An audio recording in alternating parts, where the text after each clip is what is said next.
ফোনটা মেঝেতে পড়ে থাকা অবস্থায় স্ক্রিনে ভিডিওটা এখনো চলছিল।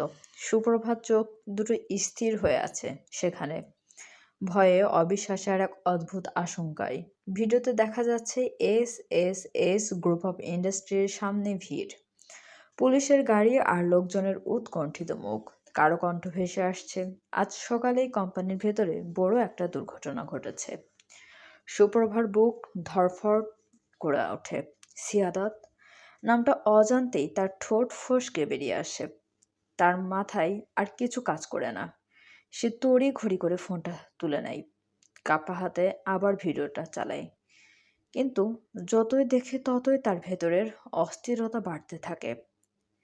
ঠিক তখনই সিমি রুম থেকে বেরিয়ে আসে। এই প্রভা, আমি রেডি। কথা শেষ করার আগেই সে সুপ্রভার মুখের দিকে তাকিয়ে থমকে যায়। কি হয়েছে তোর? এমন ফ্যাকাশে হয়ে গেছিস কেন? সুপ্রভা কোনো কথা বলতে পারে না, শুধু কাপা হাতে ফোনটা এগিয়ে দেয়। সিমি ভিডিওটা দেখে প্রথমে অবাক, তারপর গম্ভীর হয়ে যায়। চল, এখনই যাই। এক মুহূর্ত দেরি না করে দুজন বেরিয়ে পড়ে। S S S group of industries এর সামনে পৌঁছাতেই বিশৃঙ্খল একটা দৃশ্য চোখে পড়ে। গেটের সামনে পুলিশ, ব্যারিকেড, চারিদিকে লোকজনের ভিড়। সুপ্রভার বুক কেঁপে ওঠে। সিয়াদত কোথায়? সে প্রায় ছুটে যেতে চায়, কিন্তু পুলিশ তাকে আটকে দেয়। ম্যাডাম, ভেতরে যাওয়া যাবে না এখন। সুপ্রভাত চোখে পানি চলে আসে। প্লিজ, আমাকে যেতে দিন, আমার খুব জরুরি। তার কণ্ঠ ভেঙে আসে। সিমি তাকে সামলানোর চেষ্টা করে। ঠিক তখনই ভিড়ের মধ্যে থেকে একটা পরিচিত কণ্ঠস্বর শোনা যায়। সুপ্রভা। সুপ্রভা থমকে দাঁড়ায়। ধীরে ধীরে সে ঘুরে তাকায়। তার চোখের সামনে দাঁড়িয়ে আছে সিয়াদাত, একদম ঠিকঠাক, অক্ষত, ঠিক আগের মতোই। কিন্তু তার চোখে আজ সেই দুষ্টু ঝিলিক নেই, বরং গভীর ক্লান্তি আর এক অদ্ভুত কমলতা। সুপ্রভার চোখ ভিজে ওঠে। সে আর নিজেকে সামলাতে পারে না। সবকিছু ভুলে ছুটে গিয়ে সিয়াদাতের সামনে দাঁড়ায়। আপনি আপনি ঠিক আছেন? তার গলাটা কেঁপে ওঠে। সিয়াদাত কিছুক্ষণ চুপচাপ তাকিয়ে থাকে তার দিকে, তারপর ধীরে বলে, আমি ঠিক আছি, কিন্তু তুমি? তুমি তো বলেছিলে আমি না থাকলে তোমার কিছুই হবে না। কথাটা শুনে সুপ্রভা থমকে যায়। তার চোখ দিয়ে টুপটাপ পানি পড়তে থাকে। আমি আমি সে আর কিছুই বলতে পারে না। সিয়াদত আরও একটু এগিয়ে আসে সুপ্রভার দিকে। তাহলে এসেছো কেন?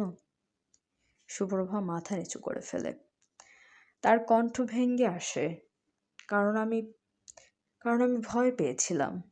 কিসের ভয়? সুপ্রভা চোখ তুলে তাকায়। তার চোখে তখন আর কোনো দ্বিধা নেই, শুধু একরাশ সত্য।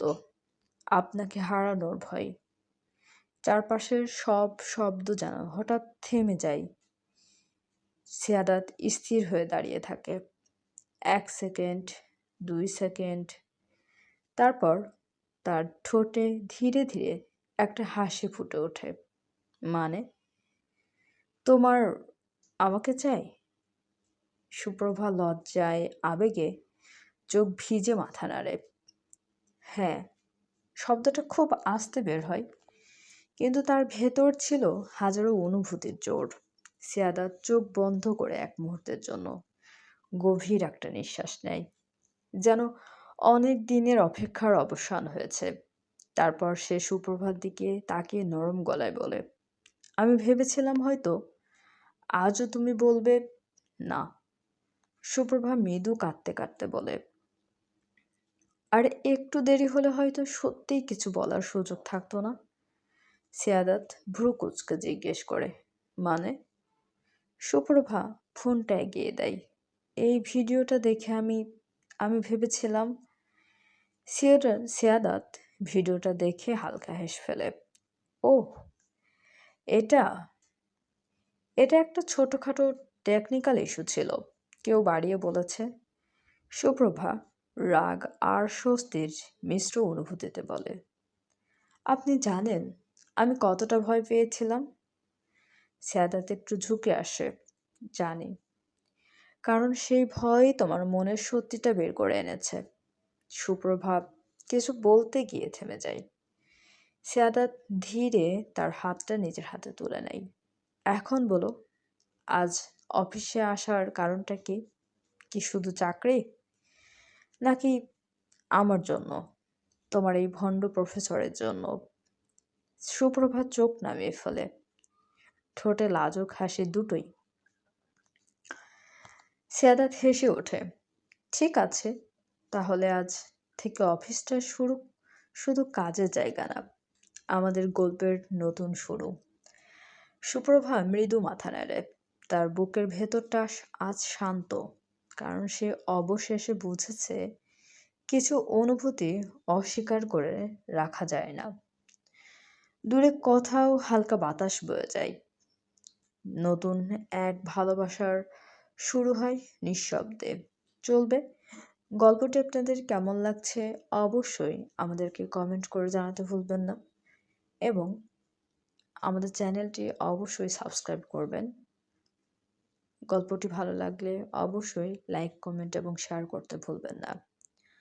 আমাদের চ্যানেলের সঙ্গে থাকার জন্য সত্যি অনেক ধন্যবাদ। আর গল্পটি এত দেরি করে দেওয়ার জন্য আমি সত্যি অনেক দুঃখিত। গল্পটি কেমন লাগলো ওয়ান্স এগেইন প্লিজ জানাবেন। ধন্যবাদ অনেক আপনাদেরকে।